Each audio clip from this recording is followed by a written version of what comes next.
Est-ce que tu crées du contenu sur le pilote automatique? Dans le sens de, est-ce que tu répliques à chaque fois le même genre de publication parce que tu te dis, ben, c'est comme ça qu'on fait, c'est comme ça que j'ai toujours fait. Dans certains cas, c'est souvent parce qu'on ne prend pas le temps de se poser les questions afin de créer les publications qui sont le plus stratégiques.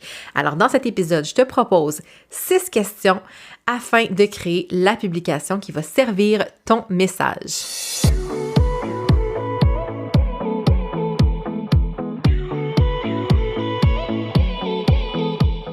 180 degrés, c'est l'amplitude de notre champ visuel lorsqu'on regarde vers l'avant.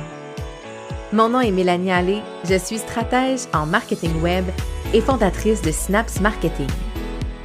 180 degrés est un podcast pour t'aider à prendre de la hauteur dans ton entreprise.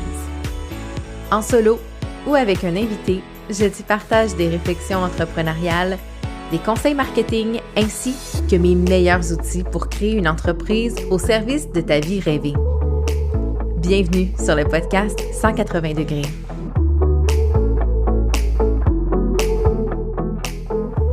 Salut à toi et merci d'être à l'écoute de cet épisode de 180 degrés. Alors aujourd'hui, je te parle d'un sujet qui me passionne grandement, évidemment, la création de contenu comprend la création de publications. Quand je parle de publication dans ce cas-ci, je te parle de réseaux sociaux. Alors, des fois, on se demande un peu, comment on peut faire pour, améliorer la qualité du contenu qu'on crée et qu'on publie sur les réseaux sociaux.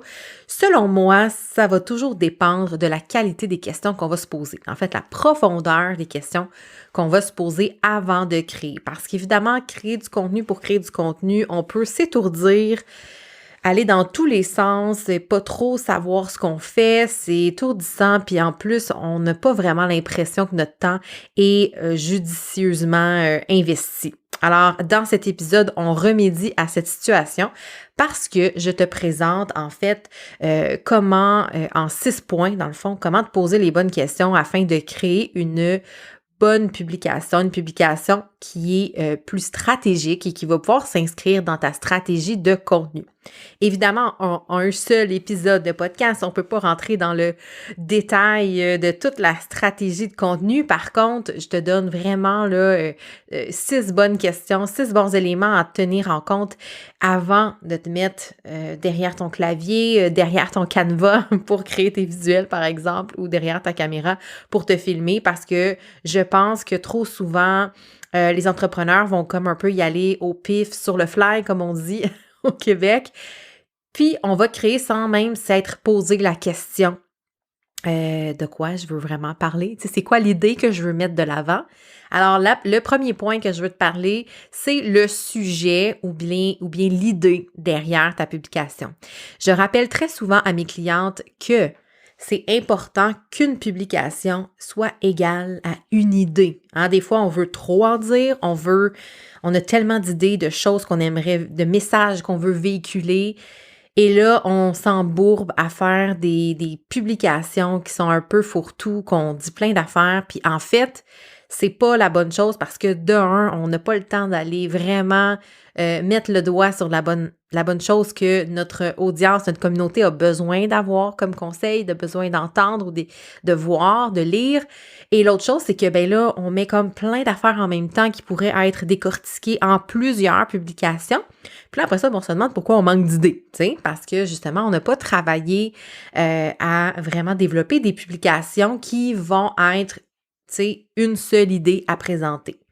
Donc, la première question, évidemment, c'est de quoi je veux parler dans ma publication. Donc, c'est quoi l'idée que je veux amener? Donc, je te donne un exemple. Récemment, j'ai fait une publication qui parlait de la fameuse opposition qualité-quantité quand on parle de contenu.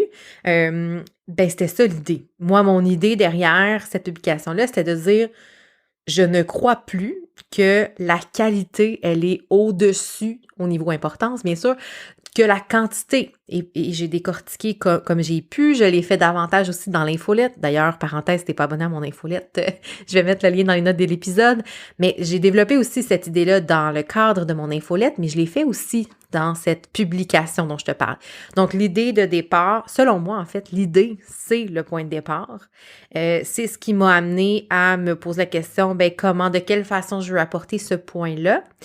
Donc, d'être capable d'identifier ma publication à une idée, c'est primordial, c'est la base, tu me diras, mais trop souvent, on passe par-dessus ce questionnement-là, en fait.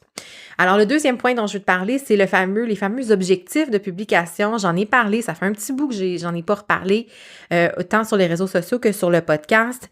Les fameux quatre objectifs, que je te parle souvent, qui est la connexion, l'expertise, la promotion et l'interaction. Donc, si tu te souviens pas, il y a aussi un épisode là, dans lequel j'en parlais abondamment. J'ai pas le numéro sous la main, mais je le mettrai dans les notes de l'épisode. En fait, l'objectif de connexion, c'est vraiment un objectif où on veut que les gens connectent à notre personnalité, à notre univers, à notre unicité. Donc, c'est souvent des publications où on va se mettre de l'avant, où on va parler de comment on travaille, comment on voit notre industrie, comment on voit le monde à la limite, tu sais, comment on veut faire une différence, notre mission, nos valeurs, même nos processus, tout ce qui nous rend unique va amener nécessairement de la connexion parce que avant tout, on connecte avec des humains, même si on travaille avec des entrepreneurs ou on fait affaire avec des entreprises, il y a des humains derrière et la connexion, elle est très souvent oubliée. Donc, c'est important d'en avoir des publications dont l'objectif va être la connexion. Ensuite, l'expertise, celui qu'on connaît bien, qui vont être en fait des publications où on va donner des conseils, des astuces, comment faire telle chose en 3 étapes faciles. On va parler de sujets, bien sûr, dont on maîtrise, dont on se considère expert ou du moins professionnel parce que c'est votre industrie, parce que c'est en lien avec les services que vous proposez. Mais c'est super important de le rappeler et des fois, quand un entrepreneur l'oublie, oublie en fait de créer des publications qui ont cet objectif-là, ce qui se passe, c'est qu'on oublie finalement pourquoi on ferait affaire avec vous. Tu sais, on se dit, OK, telle personne, elle a l'air super sympathique sur les réseaux sociaux, j'ai du fun à consommer son contenu. Comment elle peut donc m'aider déjà? C'est quoi qu'elle fait? Ça, c'est pas une bonne question. En fait, ça témoigne justement qu'on n'a pas mis assez de l'avant son expertise. Donc, on n'est pas capable d'être associé à une expertise en particulier. Le troisième, c'est la promotion. Donc, évidemment, on doit vendre nos services, puis je dis vendre, c'est promouvoir nos services, on doit promouvoir nos outils gratuits, même notre contenu. Mais quand on n'en parle pas, bien évidemment, les gens ne savent pas. Donc, c'est la même chose. Ça peut être, OK, je connecte à telle personne, je comprends son expertise, mais je sais pas comment travailler avec elle, je sais pas c'est quoi ses offres. Ça peut arriver quand on oublie de créer du contenu de promotion. Et le quatrième, l'interaction, dans le fond, c'est vraiment du contenu dont l'objectif premier va être de susciter des interactions, donc des réactions, des commentaires surtout. Donc souvent, ça peut être comme sous forme un peu de quiz, des vrais ou faux, des saviez-vous que, des petits jeux ou même juste des choses ou des contenus, dont on va demander aux gens de faire une action précise, de nous écrire en message privé. C'est souvent des... comment je pourrais dire en français, comme j'ai pas le mot, mais des starters de conversation, des démarreurs de conversation. Donc, des brise-glaces, en fait, qui va générer, en fait, l'envie d'en savoir plus et de discuter, ou que ce soit en commentaire ou en message privé. Mais l'interaction va aussi être notre allié pour combattre la force des algorithmes et faire en sorte que nos publications soient vues davantage. Donc, ce que j'ai toujours prôné depuis le début, c'est un équilibre entre ces 4 objectifs. Est-ce qu'un équilibre, c'est 25% chacune? Non, je pense pas. Faut trouver l'équilibre parfait selon nos objectifs, évidemment, selon notre facilité à le faire. D'ailleurs, si tu n'as pas déjà fait mon quiz sur les archétypes, le quiz, là, est vraiment basé sur ces 4 objectifs-là. En fonction des questions et de l'archétype dont tu obtiens le résultat, ben il y a vraiment comme un des 4 qui est pas assez mis de l'avant. Ou des petits pièges, en fait, un piège que je te présente dans le résultat du quiz qui va t'aider à équilibrer davantage ta stratégie de contenu en fonction toujours de ces 4 objectifs-là. Ensuite, le 3e point que je veux te présenter, c'est le format. Donc, se poser la question avant, quel est le format qui pourrait servir le mieux mon propos? Parce que là, on se rappelle qu'on a une idée, un sujet à amener, hein, on veut parler de quelque chose. Mais là, les formats, c'est vraiment comme un vaste éventail de choix. On peut y aller avec une photo, avec une image, avec une vidéo régulière, avec un reel, un TikTok, tu sais, les fameuses vidéos verticales. On peut y aller avec un carrousel sur Instagram, un album photo, par exemple, sur Instagram. Ça, c'est les formats. Donc, se poser la question, de quelle façon je veux mettre en valeur mon propos selon mon objectif et bon, de se poser justement, est-ce que c'est mieux de faire un reel dans ce contexte-là? Est-ce que c'est mieux de faire une photo? Puis la plupart du temps, la réponse est, ça pourrait être bon dans tous les formats. Et quand on est dans une optique de recycler son contenu et d'en faire plus avec moins de casse-tête, ben c'est ce qu'on va faire, hein? On va adapter nos contenus. Donc, c'est de garder en tête, je pourrais faire un reel, je pourrais faire un carrousel, je pourrais mettre une image, une infographie, en fait une photo, une image plutôt. Donc, c'est de garder en tête que tous les formats, règle générale, peuvent s'appliquer dépendamment, tu sais, comme quand je fais la promotion de mon podcast, je fais souvent un reel lorsque j'ai une invitée en entrevue, donc je mets un extrait en reel. Parfois, quand c'est du contenu solo, ben je vais le promouvoir avec soit une publication photo ou / image, dans le fond, dans Canva, ou bien un carrousel. Donc, il y a plusieurs façons là, de traiter la chose, puis c'est de trouver en fait le format qui s'y prête le mieux. 4e point maintenant, qui est le type de publication. Là, des fois, la ligne est mince entre format et type. Mais ce que je veux dire par le terme type, c'est vraiment, par exemple, est-ce qu'on veut faire une publication qui est plus étude de cas, qui est plus lifestyle, qui est plus une infographie, un tutoriel, une checklist, un quiz? Est-ce qu'on veut présenter quelque chose qui se passe dans l'actualité en lien avec ton industrie, ton entreprise? Est-ce que c'est une démonstration de quelque chose? Tu sais, une démonstration d'un produit? Est-ce que c'est une interview? Est-ce que c'est une comparaison, par exemple, de différents produits? Est-ce que c'est un épisode de podcast? Donc, le type, ça peut être plein de choses. Donc, dans le fond, tu sais, par exemple, un reel peut être une démonstration, peut être lifestyle, peut être une étude de cas, peut être un tutoriel, une checklist. En fait, c'est que le format et le type vont aller ensemble, mais il faut se poser quand même la question quel type de publication on a envie de mettre de l'avant pour bien servir toujours son sujet, son idée et ce qu'on veut communiquer comme message. Et finalement, le 5e point que je vais te présenter, c'est évidemment le choix de plateforme. Est-ce qu'on veut mettre ça sur TikTok, sur Instagram, sur Facebook, sur Twitter, sur LinkedIn? J'en oublie dessus, il y en a tellement. Et l'autre chose aussi, c'est que j'ai commencé à parler aussi sur les réseaux sociaux de cross-posting,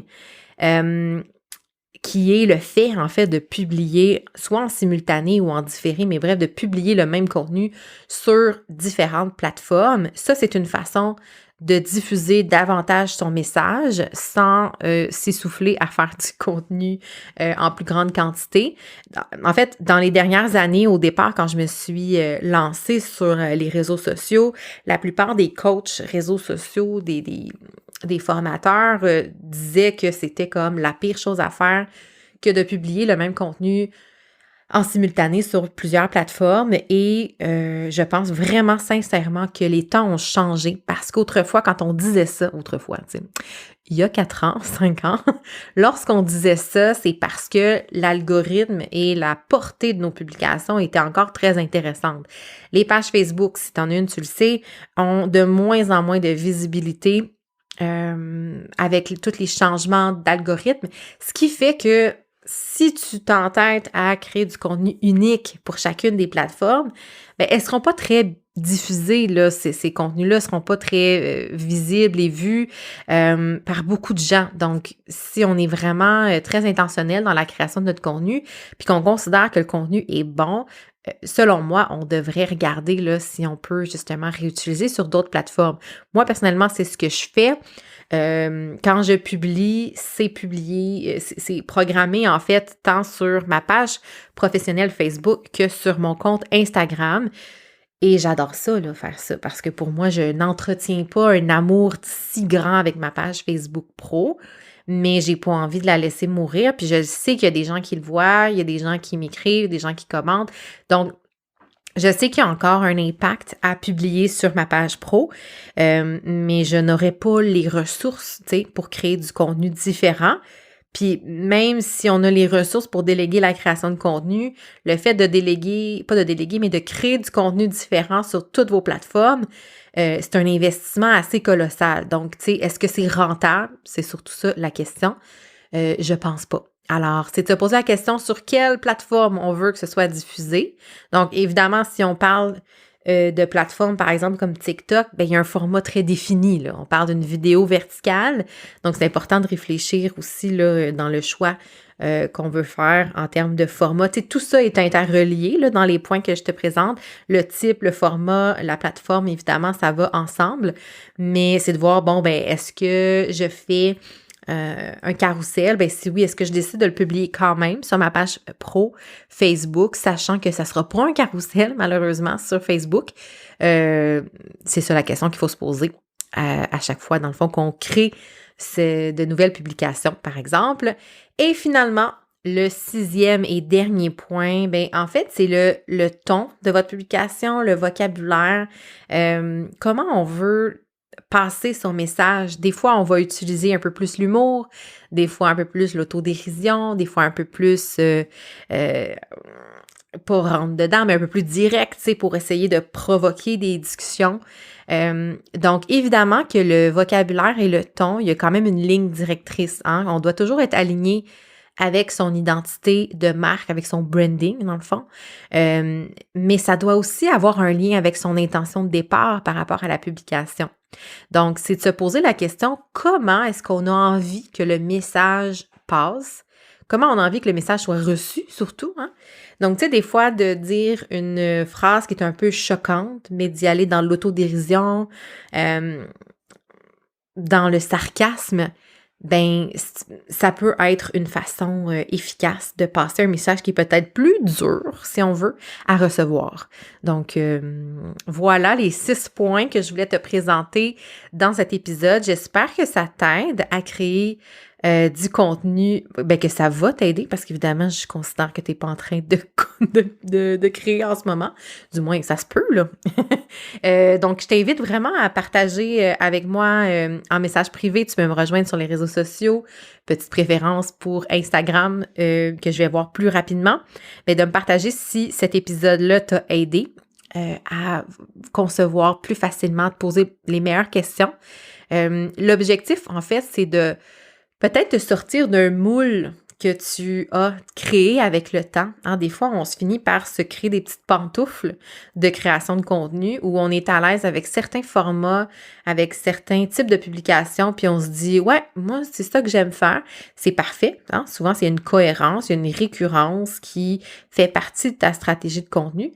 Mais des fois, c'est juste parce qu'on n'a jamais osé faire différemment, penser outside of the box. Donc là, c'est vraiment l'objectif avec mon épisode de t'amener à voir d'autres façons de faire et à surtout te poser les questions avant d'être derrière l'écran et à créer ton contenu.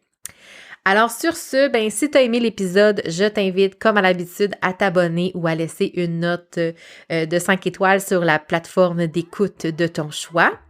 Et je t'invite évidemment à consulter les notes de l'épisode. Je vais te déposer tous les liens dont je t'ai parlé durant l'épisode. Un gros merci pour ta confiance et surtout ton écoute. Je te dis, je te souhaite une excellente semaine et on se retrouve la semaine prochaine pour un autre épisode de 180 degrés. Bye tout le monde!